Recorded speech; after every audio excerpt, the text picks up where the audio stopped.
नमस्कार। कभी ऐसा हुआ है कि कोई विचार सुना और लगा कि ये तो अपनी ही बात को काट रहा है? आज हम कुछ ऐसे ही एक गहरे रहस्यमय विचार की परतों को खोलने की कोशिश करेंगे और ये विचार आता है ताओवादी दर्शन से। लाओ त्सू की ताओ ते चिंग की पहली लाइन ही मतलब शुरुआत ही एक चैलेंज फेंक देती है। जिस ताओ के बारे में बताया जा सके वो शाश्वत ताओ नहीं है।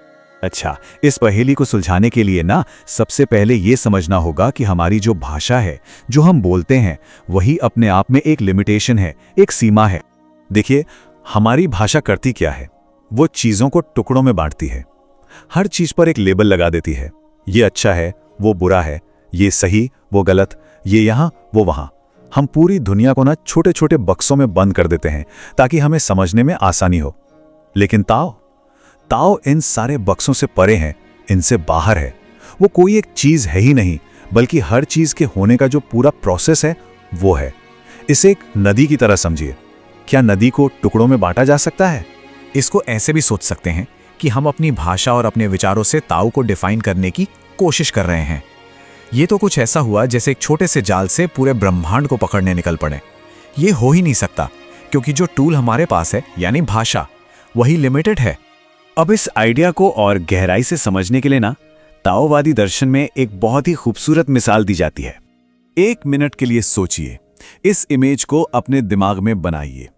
कल्पना कीजिए कि एक विशाल अंतहीन महासागर को थामने की कोशिश हो रही है। अपने हाथों में, सिर्फ अपनी हथेलियों में।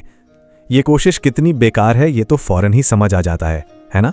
तो होगा क्या? हाँ ठीक है, हाथ गीले हो जाएंगे, पानी महसूस भी होगा, लेकिन उस महासागर की जो विशालता है, उसकी जो गहराई है, उसकी ताकत, वो तो पूरी तरह से मिस हो जाएगी। हमारी परिभाषाएं, हमारे शब्द भी ताओ के साथ बिल्कुल यही करते हैं। वो हमें बस एक बूंद का एहसास कराते हैं और पूरा का पूरा समंदर अनदेखा रह जाता है। पर कहानी यहीं खत्म नहीं होती। इसमें एक और गहरा मोड़ है। अब सवाल सिर्फ ताओ को पकड़ने का नहीं रह गया है, बल्कि ये समझने का है कि हम खुद ताओ से जुड़े कैसे हैं। और ये सवाल हमें सीधा हमारे वजूद के सेंटर में ले जाता है। एक लहर भला पूरे महासागर की मालिक कैसे हो सकती है? जरा सोचिए इस बात पर। असली बात यहीं छिपी है कि जिसे हम खोजने की कोशिश कर रहे हैं ना, हम तो पहले से ही उसका एक हिस्सा हैं। हम बिल्कुल उस लहर की तरह हैं जो महासागर को ढूंढने निकली हो और उसे यह एहसास ही ना हो कि वो खुद महासागर से ही बनी है और उससे अलग हो ही नहीं सकती। देखिए, हमारा एक नेचुरल इंस्टिंक्ट है, एक आदत है। हम चीज़ों को समझना चाहते हैं तो हम उन्हें पकड़ने की कोशिश करते हैं, कंट्रोल करने की कोशिश करते हैं, उन्हें कोई नाम दे देते हैं।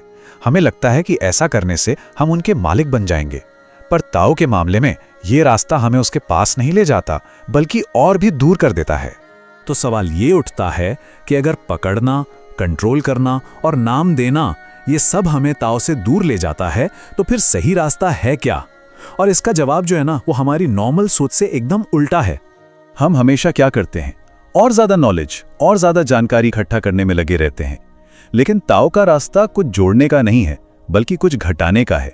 ये उन सारे लेबल्स को हटाने के बारे में है जो हमने दुनिया पर चिपका रखे हैं।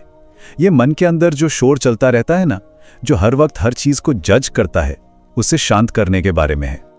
और जब मन का ये शोर शांत हो जाता है, तब एक कमाल की चीज होती है। हम जिंदगी का जो नेचुरल फ्लो है ना, उससे लड़ना बंद कर देते हैं।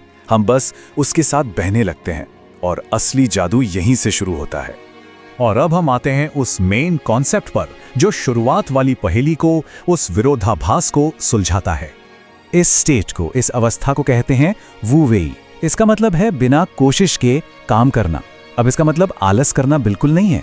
इसका मतलब है जिंदगी की धारा के साथ आराम से बहना, उसके खिलाफ तैरने की कोशिश नहीं करना। जैसे कोई नाव नदी के बहाव का इस्तेमाल करके आगे बढ़ती है, उससे लड़कर नहीं। जब कोई वू वे की स्टेट में होता है ना, तो उसे कुछ नया नहीं मिलता, बल्कि ये एहसास होता है कि जिसे बाहर ढूंढा जा रहा था वो तो हमेशा से अंदर ही मौजूद था। तो ये कोई खोज नहीं है, ये एक पहचान है, एक रियलाइजेशन है। तो आखिर में हम पहुंचे कहाँ? मतलब पूरी बात का निचोड़ क्या है? निचोड़ ये है कि ताओ को पाया नहीं जाता, बस उसके रास्ते से हट जाया जाता है। अपने जो विचार हैं, अपनी जो परिभाषाएं हैं और हर चीज को कंट्रोल करने की जो इच्छा है, उसे साइड में रख दिया जाता है। और यहां आता है आखिरी मोड़, जो दिमागी समझ यानी इंटेलेक्चुअल अंडरस्टैंडिंग से भी परे है। इसे समझा नहीं जाता, इसे जिया जाता है। ताओ को कोई समझता नहीं है, ताओ बन जाता है। और शायद यही उस पहली पहेली का असली जवाब है कि जिस चीज के बारे में बताया जा सके वो तो बस एक आइडिया है, लेकिन जिसे जिया जा सके वही शाश्वत है,